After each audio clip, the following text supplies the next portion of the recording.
Buksan niyo po yung mga Bible sa aklat po ng unang Korinto.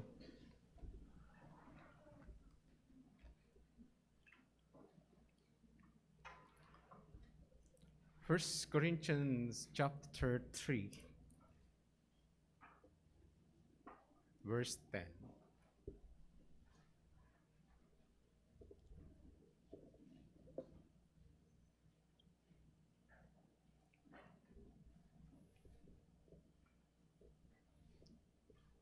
Unang Korinto, kabanatang 3, talatang 10. According to the grace of God given to me, like a skilled master builder, I laid a foundation, and someone else is building upon it. Let each one take care how he builds upon it, for no one can lay a foundation other than that which is laid, which is Jesus Christ. Now, if anyone builds on the foundation with gold, silver, precious stones, wood, hay, straw, each one's work will become manifest, for the day will disclose it, because it will be revealed by fire, and the fire will test what sort of work each one has done. If the work that anyone has built on the foundation survives, he will receive a reward. If anyone's work is burned up, he will suffer loss, though he himself will be saved, but only as through fire. Verse 16. Do you not know that you are God's temple, and that God's temple dwells and God's Spirit dwells in you? If anyone destroys God's temple, God will destroy him, for God's temple is holy, and you are that temple. Manalangin po tayo. Ama, kami po ay lumalapit po sa inyo at patuloy na humihingi po ng tulong. As we move on our study sa aklat po ng Korinto, at patuloy niyo pong inahayag ang inyong katakilan at inihahayag ang inyong mga katarwan sa amin upang kami ay humakbang ayon sa inyong mga salita. Hiling namin ang kaalaman mula sa inyo, ang illumination would come from you upang sa gayon magningning sa aming kaisipan hanggang sa aming mga puso ang inyong mga salita, that we may glorify you more as we serve and live on this earth. Hiling at dalangin po namin ang lahat ng ito sa pangalan po ng aming Panginoong Jesucristo. Amen.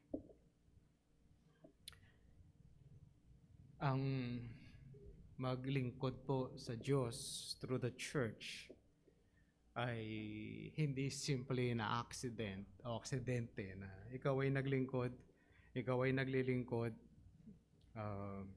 kasi napuwersa ka na maglingkod. Ang paglilingkod po sa Diyos ay bahagi ng buhay mananampalataya. When you were born again, bahagi na po ng buhay mo na ikaw ay maglilingkod sa Diyos. Dahil lahat po tayo servants. It's sometimes.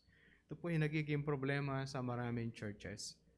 Akala ng iba, the pastor and the staff are the only servants sa loob ng church.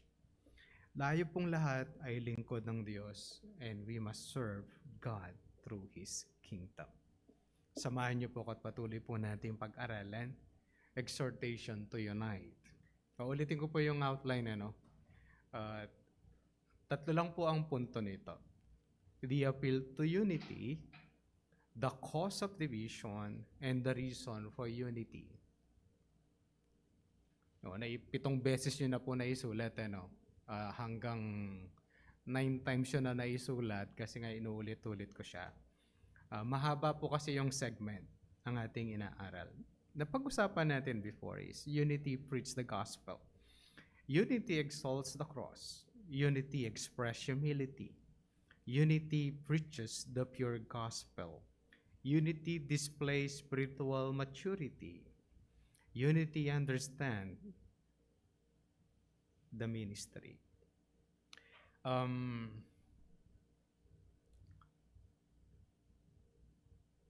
Bago po ako magtuloy, let me ask you something like this.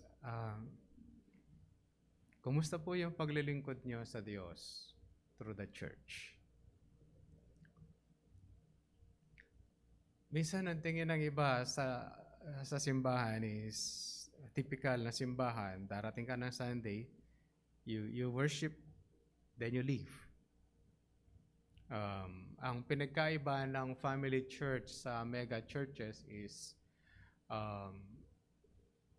you come to the church, then you leave. Mega church po yon. Ang family church is alam ng mga mananampalataya na nandun sila at bahagi sila ng simbahan para sila maglingkod.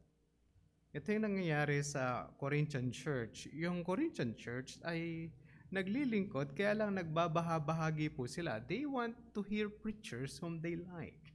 Yung iba naman ay tinataas yung kanilang sarili and pride and sometimes forget who do all things. Akala ng iba, alam mo yung pinagkaiba ng mga kanta is, when you sing is you want to glorify the Lord.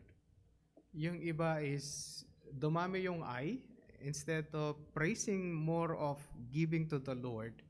Yung maraming kanta in our days is dumadami yung I,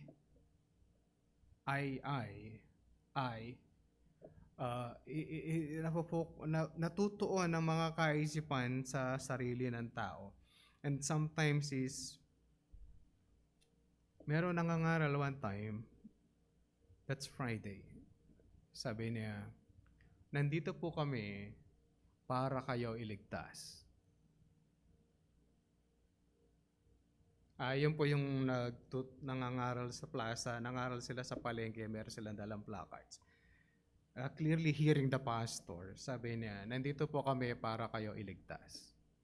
Hindi ko alam kung nabibingi po ako, kasi bingi ng aking right ear. Pero yung left ear ko nakakarinig pa naman ng maayos. But I heard it right. Yung salvation has been moved from the work of God to the work of man. At tao na yung nagliligtas, hindi na ang Diyos, is definitely a false doctrine na kumakalat. Kaya, alam mo yun, it's you exalt Christ, not yourself. At yung unity ay ibinababa tayo lagi. At ang pure gospel ang gusto nating maipangaral. And when we talk spiritual maturity, alam natin saan nanggagaling ang maturity ng tao. Ngayon pag-usapan po natin yung mga gawa. Pastor, kabahagi pa sa paghatol ang mga gawa ng mga tao. Tingnan po natin ang verse 10. Sabi niya, according to the grace of God given me, like a skilled master builder, I lay the foundation. Mga kapatid, before I move on, ang chapter 3 ay inihahatid po tayo dun sa ideya na ministry, yung pagkabahabahagi kasi nila is, I like Paul, I like Apollos, I like Peter. Namimiss nila yung idea ng ministry. Sa unang doon sa unang bahagi po ng chapter 3, ang gustong ihatid sa atin ni Apostol Pablo is, gumamit siya ng paghahalin tulad sa ministry nila, na siya ay nagtanim at si Apollos ang nagdilig sa tanim. Pero yung paglago at paglaki po ng kanilang lahat ng bagay na to is the work of God. Paul was sent by God to preach the gospel. Still the work of God. Ang pagbubukas ng puso't kaisipan ng tao is the work of God. Ang paglago ng mananampalataya is God sending somebody para yung mananampalataya ay lumago sa pananampalataya. At pinagsama-sama tayo ng Diyos, hindi naman napapansin yun. We have our different gifts. We also have different talents.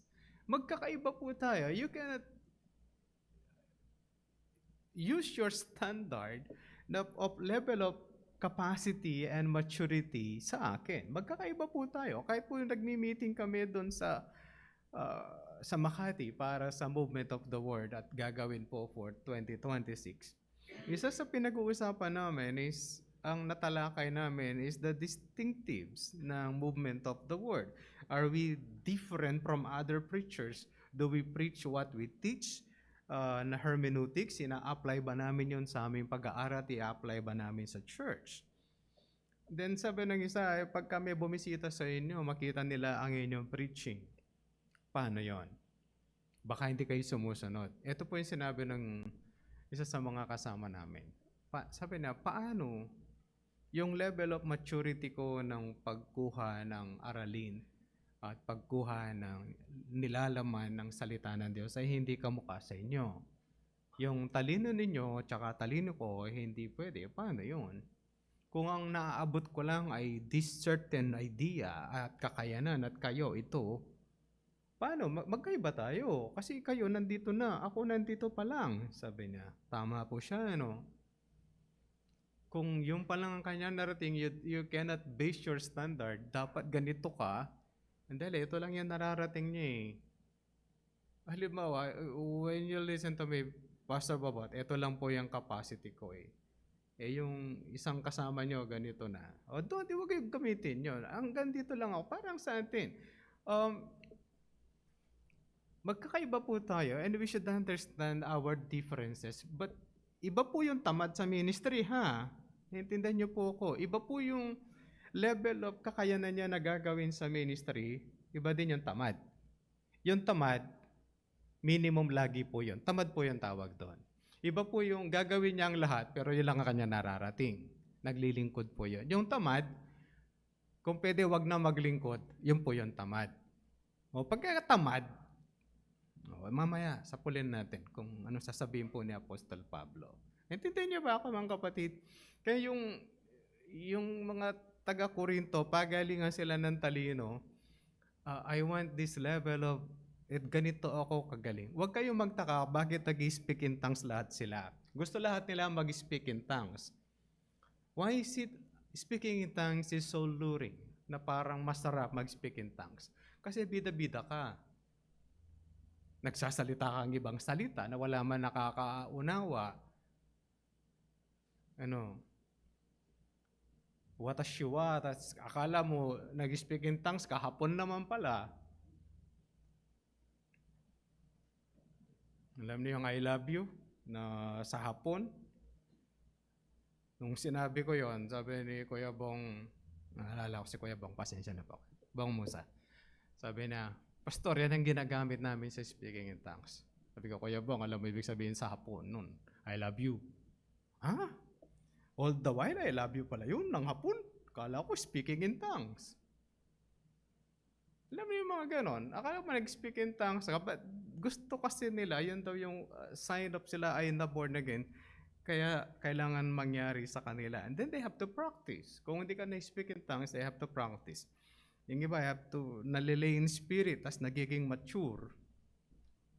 Kaya lang, yung kasama ko, nung nilay in spirit, lumaban. Nakala niya, box, yata, tulakan yung lumaban, hindi siya may tulak, nilayasan tuloy kami, ba't di na ako nilayahan? Sabi siguro matigas yung mga to. Mga demonyo, malayasan ko na nga. Alam mo mga ganon, kapag na-slay ni spirit, mas mature at mas spiritual, minsan dinadaya po eh. They have to push you para matumba ka talaga. Tandaan niyo po, dadalawa pa lang ang na-slain in the spirit sa Biblia. Pwede nyo rin pong magawa yun. Kung gusto nyo may slain in spirit, mangupit kayo sa church. Pag namatay kayo, huwag nyo na kami pagagalitan. Si Ananias at si Sapphira, ang dalawang na-slain in the spirit. Nagsinungaling sila sa church at namatay sila. Yun po yung totoong slain in the spirit. Pastor, yung natutumba, nakita si Jesus Christ natumba. Natumba po yun sa sobrang gulat nila, yung uhulihin nila nandun na sa harap. Yun po yung match, nung natumba yung mga nanguhuli. Kaya ito yung problema ng mga taga-Korinto. They took pride on speaking in tongues, salita daw ng anghel yun. Pero nung si Gabriel ang nagsalita kay Zacarias at kay Mary at kay Joseph, nagsalita siya sa Koine Greek. On a simple term, common Greek. Pangkaraniwan, hindi pang literaturang pananalita, hindi alabalagtas pag pinag-usapan po natin yung Tagalog. Hindi siya makata. Koine Greek lang ang ginamit, the most common language in their time. Ayun po yung problema ng Korinto. Kaya pataasan po sila. Kaya sabi ni Paul, hindi ko kayo makausap at masabihan na kahalin tulad ng isang spiritual. You're like babies. You're like in the world. Ito po yung problema nito. Ang isang mananampalataya kapag na born again ay katulad siya ng baby that he has to grow.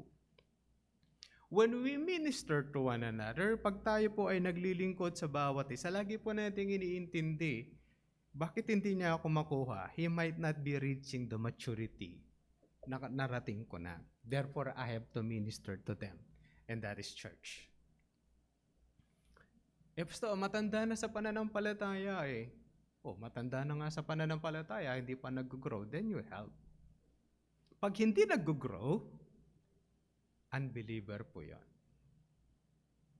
Has to grow. Tandaan niyo po ito. Pag ang isang tao hindi po siya lumalago, baka hindi po siya mananampalataya. And also, baka hindi po siya natututo sa salita ng Diyos. Kaya hindi siya nag-grow. At trabaho po ng pastor yon. Magtuturo ng naaayon sa salita ng Diyos. Sa big task. Kaya minsan yung struggle namin is, anong ituturo ko sa church? Minsan nakala natin, Pastor, you just follow. Nung pinipili ko po yung Corinthians, sabi ko, mahirap para sa akin ang Corinto. May solusyon naman sana ako eh. Uulitin ko na yung mga na-preach ko 20 years ago, like Colossians. Ang unang preaching ko po dito na libro ay Colossians. Hindi niya naman narating ng iba, di ba? Tapos sinunod ko yung Ephesians. Parang pwede ko nang ulitin, ano? Kaya lang mga kapatid, hindi pa napipreach kasi yung Corinto. It's a dare for me. Mahirap po siya. I have to work it out. By the way, hindi ko po matatapos yung preaching ng hanggang 17. Or tatapusin ko sa hanggang 17. Next Sunday, tatalakayin ko po yung ibang parte po ng 10 to 17. Ano po? For the purpose of elaborating po yung nakalagay sa verse 16 and verse 17. Ngayon, ano ang nangyari? Sabi niya, si Paul, ako nagtanim, si Apollos nagdilig. It's both the work of the ministry. Paul evangelized, teaching them the foundation of doctrine. Si Apollos ang nagdagdag ng kaalaman mula sa salita ng Diyos. Old Testament po yon. Wala pang New Testament. Sinususulat pa lang yung Corinthians. Sa Old Testament, you can grow. Kaya yung Old Testament, hindi po natin pwedeng isantabi. Sasabihin natin, Pastor, pasay na yung Old Testament. Hindi po natin ma-appreciate at maintindihan ang Jesus Christ died on the cross unless you understand Genesis 3:15. Hindi mo maintindihan ang Matthew nung sabihin niya, Jesus Christ, the Son of David, the Son of Abraham, kung hindi niya maintindihan at nabasa ang Genesis 12 at Samuel. Hindi natin maintindihan na ang isang babae ay isang dalaga magbubuntis at manganganak ng isang lalaki until we understand na sulat ito sa aklat po ng Isaias. Nung sabihin niya, my God, why have you forsaken me? Hindi mo lubos na ma-appreciate until you understand Psalm 22. Hindi mo ma-appreciate is, I am the good shepherd. Pag di mo nabasa ang Psalm 23, Naintindihan niyo po ba? At nung sinabi niya kay John, tinatanong siya about Elijah, sabi niya, Elijah had come. At yun po yung message na meron. Bago dumating ang Messiah, Elijah will come. Sabi niya, and Elijah has come. Yun po si John the Baptist. Yun po yung lesson ng Malakay. Yung habag ng Diyos na iligtas sa mga makasalanan, kahit sila'y taliwa sa katuruan ng Diyos, at bubuksan sila ng Diyos. At kung bakit yung masasama ay iniligtas ng Diyos, ganun na lang kalalim ang pag-ibig ng Diyos. Kapag nabasa nyo ang Hosea, maintindihan nyo po yun. Na kung saan si Hosea ay nag-asawa ng harlot. At ganun na lang ang pag-ibig na ipinakita ng Diyos. Ni Hosea sa kanyang asawa. It's a type of the love of God to the church. Kaya di natin pwedeng isantabi yun. Pag isantabi natin, it cannot. At hindi siya pwede. Kaya mga kapatid, as Paul move on, ay papalitan niya yung kanyang illustration from agriculture, pupunta siya sa bahay. Sabi na, according to the grace of God given me, like a skilled master builder, I lay the foundation.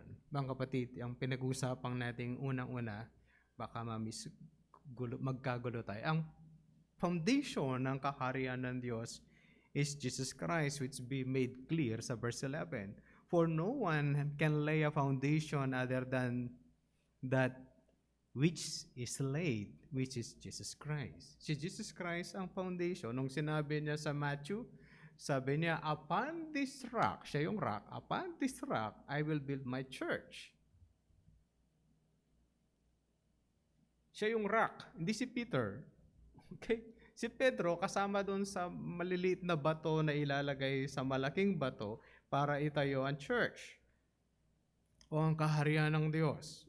Kaya maintindihan nyo rin yung nakalagay doon sa kapag ikaw ay nagtayo ng bahay, sabi na, itinatayo ang bahay sa bato.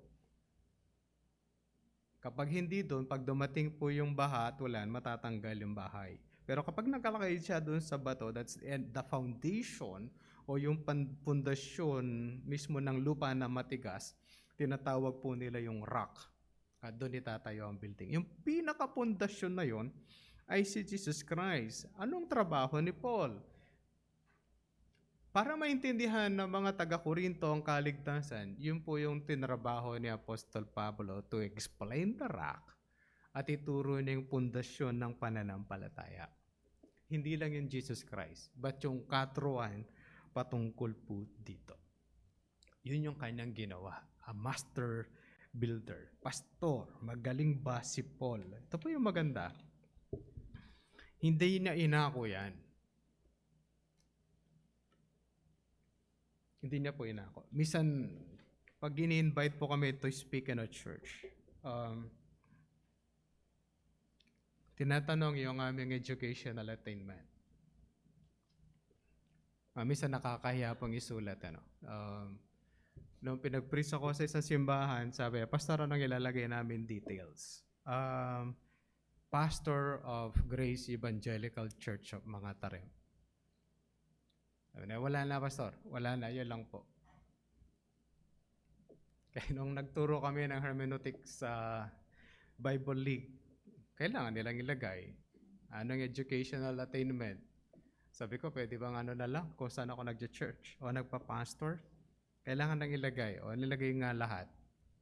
Dami namin nilagay. Akala mo naman, galing-galing electrical engineering, graduate ng Logos Bible Institute, Chicago, Illinois, para naman ako nag-abroad.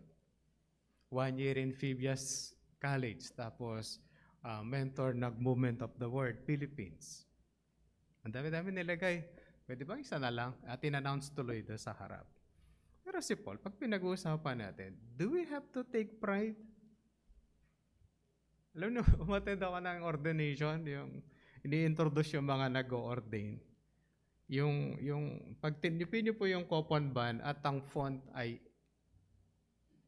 8. Inilagay lahat yung qualification ng mag-ordain. Sabi ko, dami namang qualification ng mga mag-ordain. Tatlo sila. Alam niyo yun? Yung kalahati, puno, nung dalawa, tapos sumunod nandun yung qualification ng isang mag-ordain. Kasi naman, mga tao ay nahanap. Saka graduate. Alam niyo ba na yung mga pastor mahirap imbitahin, pero pag bishop ang nag-invite, maraming aaten. 5,000 lang yun. Pwede na ako maging bishop. Alam mo ba? Kung gusto ko, pwede po ako mag-bishop for 5,000 pesos. Kasi tatanungin lang ako sa theology. Sabi nga nung kaibigan namin bishop, gusto niyo pag nag-ordain ako, kayo ang mag-interview bago ko i-ordain yung magbi-bishop. Sabi na, hindi naman kami bishop. Basta kayo mag-interview kung gusto niyo. Well, we don't take pride on that. Ano yung pagyayabang natin? Ang sabi ni Paul, yung mga accomplishment niya, tingnan niyo po yung verse 10. According to the grace of God. Nagagawa po natin ang mga bagay-bagay ayon po yun sa biyaya ng Diyos. Yung mga ministry na ginagawa po natin, hindi po magaling yung mga nagtuturo. It is because dahil sa biyaya ng Diyos na pangyari pong lahat ng iyon. Of course, we try our best. We try to use our skills sa lahat ng bagay when we serve. But ang lahat po ng ito is through the grace of God. Kaya nagsasabi ay Paul, ako ay para kay Pablo, kakampi ko si Pablo, gusto ko si Pablo. Oo, nagawa yan ni Apostol Pablo sa biyaya ng Diyos. Nagawa din ni Apollos. Ginamit ng Diyos yung kagalingan ni Apollo dahil siya ay debater at orator. Ginamit ng Diyos ang lahat po ng iyon para makapagsalita ng ganoon si Apollo. Kaya si Apollo hindi na po nagyayabang. Ayaw niya nga pumunta dito eh. Ayaw niya pumunta sa inyo, sabi ni Paul. Pero pag may time siya, pupunta din. Huwag kayong mag-alala. Pero ayaw niya pumunta. Bakit? Because of this, yung yabang ng mga tao, namimili sila ng kanilang mga preacher. Pero sabi ni Paul, I laid the foundation. Pero sa biyaya ng Diyos yun. Kaya sabi na sa 11, ang pundasyon ng kaharian ng Diyos is the Lord Jesus Christ. Verse 12. Now if anyone builds on the foundation, ito na po, yung mga lingkod ng Diyos na magtatayo sa kaharian ng Diyos. Hindi lang po ito para mag-evangelize. Ang punto nito is service. Sila ay maglilingkod o maglalagay daw sila sa building with gold, silver, precious stones, wood, hay, straw. Each man's work will become manifest. Service po ito sa kaharian ng Diyos. Hindi ito isang simpleng mag-evangelize and then building the kingdom. Bahagi po ng building of the kingdom is serving in the church for the growth of each other. Ngayon, sa ating pong paglilingkod, sabi niya, merong naglilay sila sa kanilang paglilingkod. May naglalagay ng ginto, silver, precious stones, wood, hay, and straw.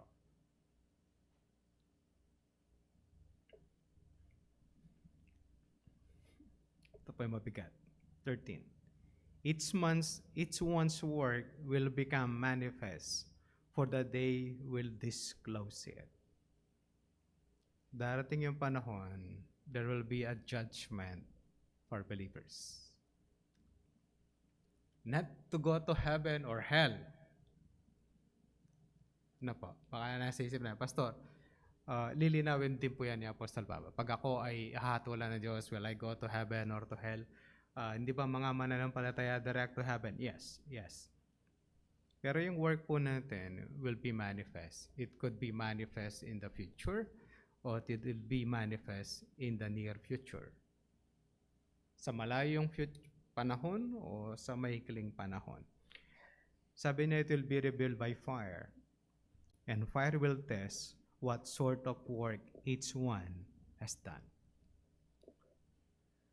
Kapag yung ministry na ginawa po natin tayo naglingkod. Hindi po ito ginawa ng maayos to the best. On a simple term, walang kwenta po yung ginawa natin. Kahit sabihin nyo, part pa kayo na ministry. When we don't do our best, we're laying on the foundation straw or hay. Dayami. Pag sinuri ng Diyos through fire, sunog po yun. Naintindihan po natin? Tingnan po natin ang nagawa na natin sa kaharian ng Diyos. Kung itetest mo yung mga ginawa mo sa Panginoon, sa iyong paglilingkod, gaano karami yung gold, silver, and precious stone? Yan lang po kasi hindi masusunog eh. All the rest masusunog. Alin dyan sa iyong paglilingkod ang umabot sa gold, silver, and precious stone?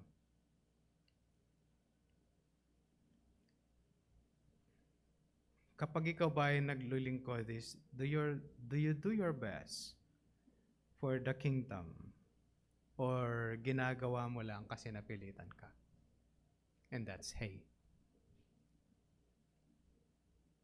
Hindi niyo ba ako? Tingnan niyo po.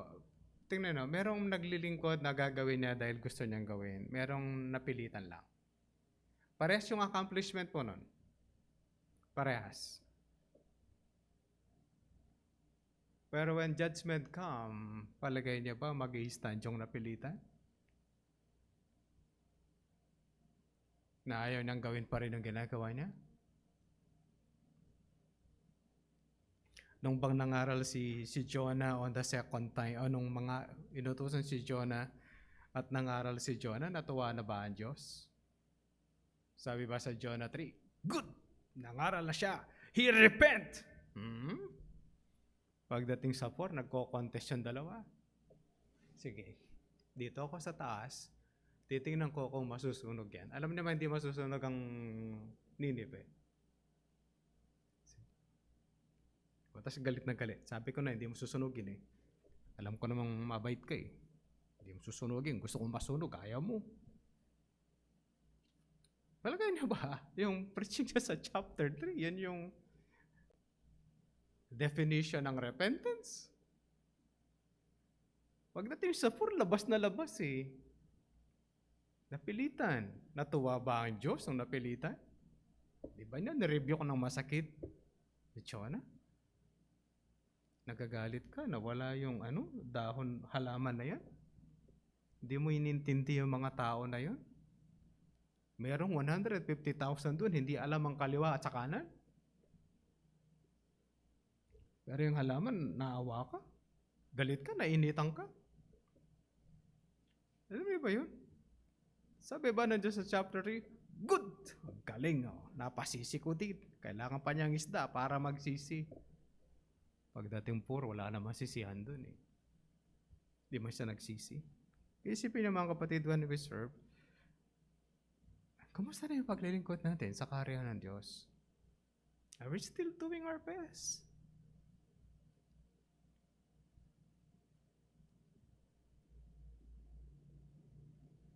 Sasabihin ng musician, ay tutugtog na naman ako. Sabihin ng song leader, mawit po tayo. Pinilit kasi ako ni pastor ako mag-song lead. To God be the glory, great things. Nakatono pa rin, paano pag Amazing Grace na yung kakantayin?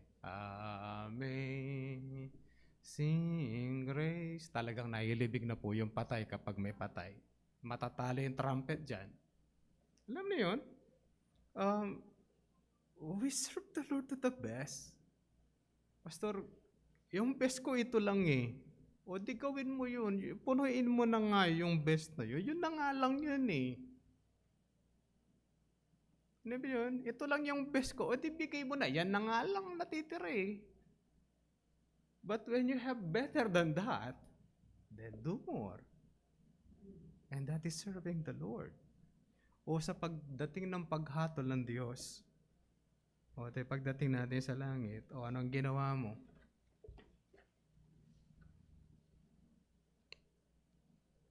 Anong paglilingkod mong ginawa? Baka kala niya, simple-simple lang yun. Did you help para yung kaharian ng Diyos lumaki? Did you help?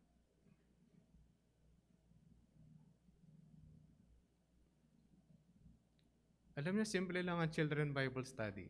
It's mapagod pero simple siya. Lalo na kapag repetitions na po yung lesson. Pero iba-ibang mukha yung nakikita mo, iba-iba rin yung tuturuan mo.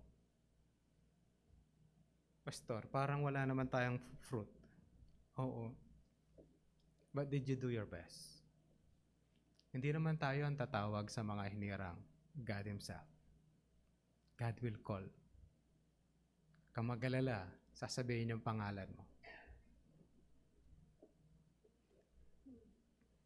Merong dating young people, sabi na, Pastor, nagtuturo sa amin dati si ano. Hindi na siya young people ngayon. Pero naalala yung nagturo. Specific name. Ang nagturo sa amin, ito. Ganon po yun. Alam niyo yun, kayong paglilingkod po natin, siyempre, na-example ko lang po yung Children Bible Study. We have a lot of ministries na meron po tayo. You could do, you teach if you want, you could serve kung ano po yung pinagkakaloob ng Diyos. Kaya sabi na in verse 14, if the work that anyone has built on the foundation survives, he will receive a reward. No wonder, sinabi ni Paul, he will receive a crown of life. Then in 15, sabi, if anyone's work is burned up, he will suffer loss, though he himself will be saved, but only as through fire. Pag naglingkod ka, pag naglilingkod po tayo, hindi maayos ang paglilingkod natin, yung ginawa mo, ang ibig sabihin nito, walang kwenta lang para sa Diyos. Pero, pupunta ka pa rin sa langit. Hatulin ka, pupunta ka sa langit. Pero yung, alam niyo, naalala niyo yung parable of the talents? Yung isa binigyan ng 10, yung isa binigyan ng 5, yung isa ay isa lang. Yung 10, nakakuha siya ulit ng 10. Anong sagot ng Panginoong Jesucristo? Well done. Yung kalahati, ano sabi ng Panginoon? Sabi ba niya, sige, kahit kalahati, well done? Hindi, parehas yung linya. Well done. My good and faithful servant. Yung walang ginawa, binangko mo na lang sana, kumita pa yan. Tinago mo lang eh. Kung binangko mo yan, may interest. No, kahit 1% lang. Dati 4% po yung regular. Ngayon 1% na lang yata. Kung kailan tumas yung patong nila sa loan, yung interest ng bangko to 1%. Dati 4. Imagine this. In the service, walang nagawa sa paglilingkod po yun. Kaya nga, 1 na lang yung kakayanan mo, give your best. Huwag na nating abutin yung, Pastor, kailangan marating natin yon. Mararating natin if we will start doing it now. Pero hindi natin gagawin yun kung ganun na tayo kagaling. Habang ito lang yung kaya natin, we'll do our best. Hindi natin matatapatan yung kanilang ministries. Yung iba sabi, Pastor, dapat yung music natin ganito kaganda. Oo, sige. Saan tayo kukuha? Dapat, Pastor, yung preaching mo ganito. Ito lang kakayanan ko eh. Ito na yung best that I could give. Dapat, Pastor, nag-i-English ka. Pag nag-English po ako at nasira yung mga tenga ninyo, huwag niyo akong sisisihin, ha? O, gusto niyo ba yon? Pag nag-wrong grammar ako, huwag kayong mga ano sa akin. Huwag niyong kakausapin sa baba, di ako makakamerienda. Alam niyo ba yun? Pastor, yung iba, bakit magaling mag-English? Ito po yung sinabi ni Tim Kelly sa akin. Nagpipreach ka sa Pilipino, huwag ka nag-i-English, sabi niya. Ayaw lang niya akong turuan ng English eh.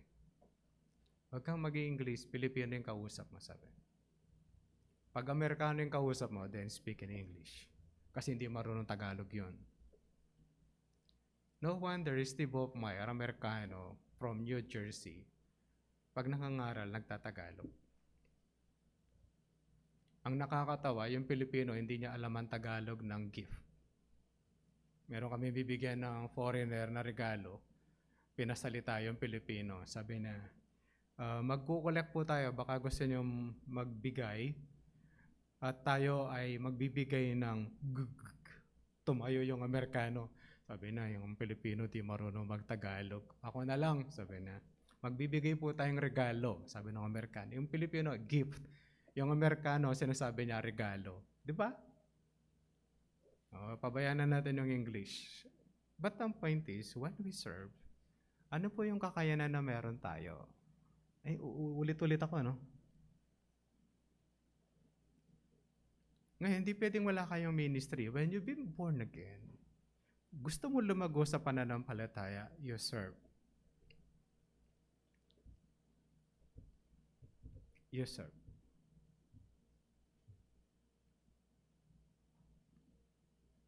Maglingkod ka. Pastor, gusto kong tumatag sa pananampalataya. You serve. Gusto kong mag-grow. You serve. Gusto kong matuto magturo.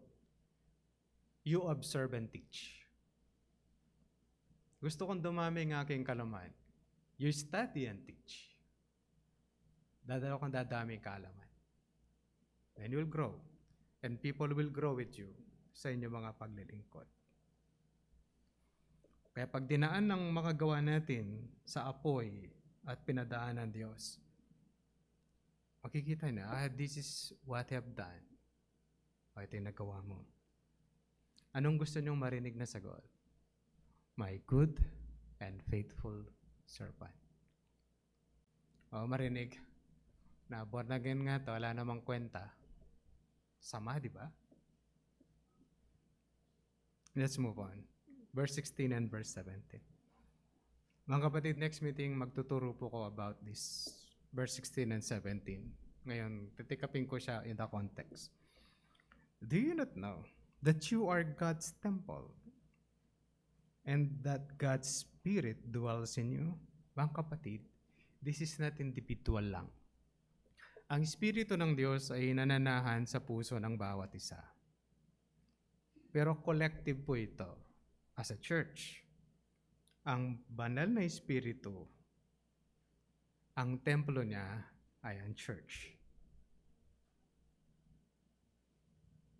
The universal church. Kaya hindi po pwedeng i-apply ito. Ang katawan mo ay templo ng Diyos, huwag mong sirain. Sa isang banda, hindi dito po yung passage na yon. Okay?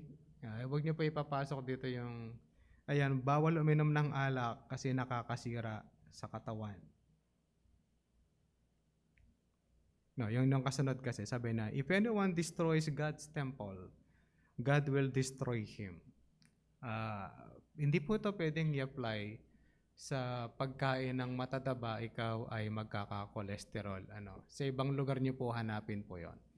Yung umiinom ng alak, hindi rin po pwede rito. Hindi rin pwede dito yung, pag naninigarilyo ka, masisira yung parte ng katawan mo, you destroy God's temple. Masarap siyang marinig. Para lang mapigilan mo yung bisyo ng tao. Hindi po pwede dito po yon. Paano yung kanin? Nakakataas na sugar. Ang Pilipino, kanin is life. Kahit asin lang at kanin, pwede na. Kahit gatas lang ng manok, uubra na dyan. O gatas ng tigre. Kapag panggasinan, kape lang ang ilalabay mo sa kanin, tapos na unboxing. No, nung bata kami, papatong lang namin ay yung Tagalog ba yung inuyat? Yung nakalagay sa lata na kapag ipinasok mo yung kutsara mo, pag nilabas mo, yupi-yupi. Alam mo yan? Parang 3 lang yung naubusan ng ngipin ng bata. Ha? Tapos pag hinila mo, tapos ganyang kahaba.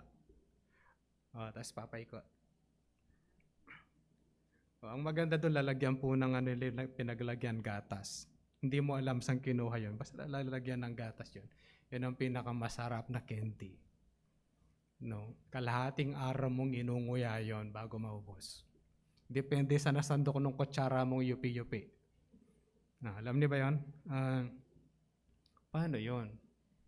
Butas lahat ng ngipin mo doon. Magagalit na naman si doktora. Ba't binutas mo yung ngipin mo? Inubos mo lahat ng candy doon sa tindahan ng kapitbahay. Paano po yon? Hindi po yun applied dito. Ang punto nito is when we destroy one another in this life, mga kapwa mananampalataya nag-aaway, then we destroy the temple. Intindihan niyo po yon?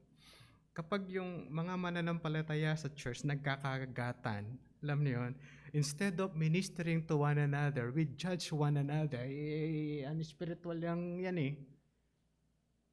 Yan, sama ng ugali. Instead of helping doon sa masamahin na ugali, alam mo yung ugali mo, hindi nakakaano. Why don't you do something like this? Magkaiba po yun, no? Iba po yung yan sa tabi mo na yung sama ng ugali niyan. Di ba kagatan yun? Then ano mangyayari after that? Mag-aaway-aaway tayo and then we'll leave the church. Di ba natin nasira yung templo? When we don't serve, we destroy the temple. Paano yun? Kapag hindi po tayo naglilingkod ng maayos, darating yung panahon, mawawala ang church, magiging religion. A church was... Merong isang simbahan na sinimulan sa isang maayos na katuruan. Merong sa kanila, hindi po lahat, meron sa kanila, ina-accept na ang baklang transgender na pastor. Ang masakit yung pastor, magpapapalit pa lang. At inalaw ng elders. Saan nanggaling po yung problema? It's first from the Word of God. Hindi sila nag-aral ng salita ng Diyos. When the foundation is being built by the preachers para matuto sa kaalaman ng salita ng Diyos. And then, hindi nangyaring maayos yun, and the members did not serve. Ang tendency ng Christianity today, if you don't like the church, just simply leave. Without helping one another how to make it good at maging maayos yung church. And then look for another church. Pag ayaw mo yung church, you leave again and look for another church. Pag ayaw mo yung church, you leave again and you destroy the kingdom. Ang kingdom ng Diyos ang meron is when we have troubles, we help one another. Pag mali yung kapatid, you tell him, tell her, alam mo, na-offend ako sa'yo. Saling bagay. Ito. Then sabi naman, sorry ha. Tapos pagdating doon sa kabila, na-offend daw siya. Ganyan-ganyan lang naman siguro ako. Para naman yata hindi yata naayos. Alam niyo ba yun? When you say, sorry, then do it again. And then, hindi ba lalo tayo mabubuo? Yung may-unite, and the more we can serve. Kapag nagsiserve tayo, may samaan tayo ng loob sa bawat isa. Tingnan niyo po ito. Kapag may sama kayo ng loob sa akin when I preach, will you listen? No. Pag may galit ako sa inyo, patatamahan ko kayo. Gusto niyo ba yan? Itong kapatid na to, umanda ka sa Sunday ting lesson. Well, hindi tang tawag doon, pero sasapulin yung mga, konti na lang sabihin yung pangalan. Mga kapatid, Pastor, paano yun? Nagawa na natin yung mga maling mga gano'n. Then we have to correct now. Huwag natin gagayahin yung Korinto. Palagay nyo, nung bahagi sila, I for Paul, I for Apollos, palagay nyo, nakikinig sila? Kapag nagsalita yung isa, makikinig ba? Alam niya, ayan kay, ayon kay Paul ang gusto niyan. Ayaw kong pakinggan, gusto ko kay Apollos lang. Tapos tatayo yung for Apollos. Gusto ko yan, si Apollos. Naka-Apollos yan, will join that. Parang Christian today. Away-away tayo, no?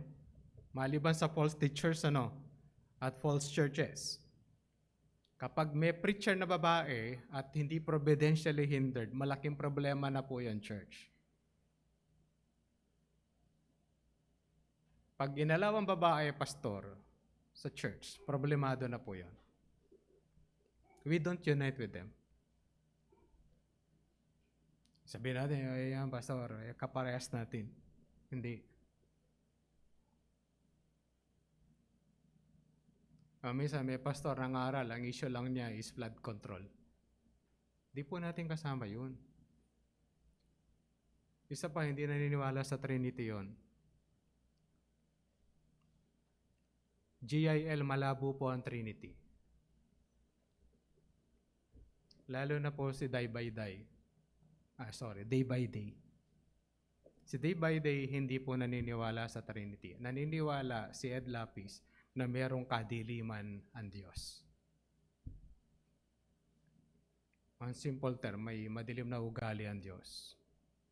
It's a wrong interpretation of the Old Testament. Kaya bawal na siyang tumapak at magsalita kailanman sa 702 DCAS. Finally, nakita nila. Sa tinagal-tagal niya sa ministry, late lang nila nakita.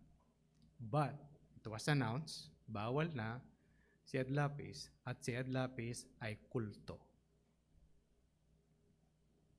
Cult. Kaya nakakarinig po kayo at merong mga quotation na pinopost nyo, puro practical po yun. Never yun papunta sa doktrina na salita ng Diyos. Kaya mga kapatid, ulitin ko po, huwag nating sirain ang kaharian ng Diyos. Dahil kapag sinira natin ang templo ng Diyos, God will destroy us. Alam niyo kung anong malungkot sa line na to? Sa kanyang kalaliman, yung anyone destroys God's temple, karaniwan po diablo yan. Kaya lang yung mga taga-Korinto, nagkakaroon sila ng ugaling diablo. Okay, sumali to. Naintindihan po natin. Let's serve the Lord to the best we could. Sa biyaya ng Diyos, magagawa natin. Kung ito lang ang kakayanan mo, do your best. Kung ito yung kakayanan mo, give your best. God will help you accomplish it. Pero wag nating hatulan yung iba, pastor, ito lang yung kaya niya, ito kaya ko. Gawin mo yun sa'yo. Mga kaibigan, kung ang mga mananampalataya hahatulan ng Diyos, lalo na yung hindi mananampalataya. Ang mananampalataya will be ililigtas ng Diyos sa kapahamakan and to be with God in His dwelling. Ang hindi mananampalataya ay ihiwalay ng Diyos sa Kanya dahil meron silang kasalanan at ilalagay sila sa lugar na hiwalay sila sa Diyos. Ang tawag ng iba ay Hades. Yung iba, ang tawag nila ay bottomless pit. At ang tawag natin ay impyerno. Hindi ka masasama sa piling ng Diyos. Mula sa Genesis, malinaw na ang dwelling ng Diyos. Adam was put in the garden and with the Lord. That's God's dwelling. Pag hindi ka nagkaroon ng pananampalataya sa tagapagligtas ng iyong kasalanan, ilalagay ka sa lalagyan na hiwalay ka sa Diyos hanggang sa walang hanggan. Kumusta ka? Kumusta? Manalangin po tayo. Aming Diyos, tulungan po kami na kami ay tunay na makapaglingkod po sa inyo. Magawa po namin ang lahat for your glory and for your honor. Maitaas ka po namin at sa mga simple po naming kakayanan, maiatid po namin kayo, magawa po namin ang lahat ayon sa bigay niyong biyaya sa amin. Tulungan kami, Amen Diyos, that our best could be done for your glory through your grace. At nawa rin matawag ang iyong mga hinirang na nakakarinig po ng inyong mga salita. Kaligtasan ay ipagkaloob po sa kanila bago po mahuli ang lahat. Sa pangalan po ng aming Panginoong Jesucristo, ito pong lahat ang aming dalangin. Amen.